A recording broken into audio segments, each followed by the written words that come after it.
Every Saturday there's a Rastro held in the village in my valley.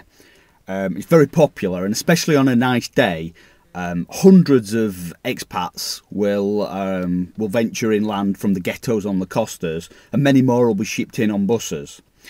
Many of them are just normal everyday people, but there's always a percentage of them that behave in an embarrassing and cringeworthy manner. And this is never more evident than when they go into a bar to have a coffee or a spot of lunch or a spot of breakfast or whatever.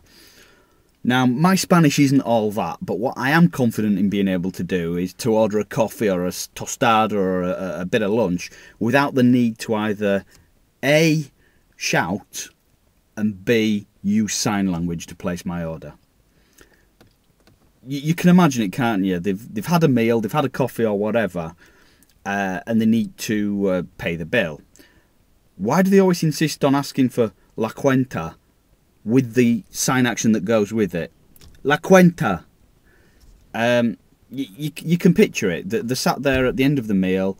They shout the waiter over. La cuenta, por favor. La cuenta. Why is the sign action necessary? I mean, do they imagine that the waiter will be, for example, la cuenta, por favor. La cuenta, por favor.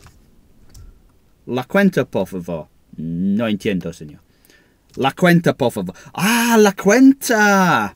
What is it? Do they think that Spanish people don't understand Spanish? Why also do they need to shout? Do they think that Spanish waiters are deaf?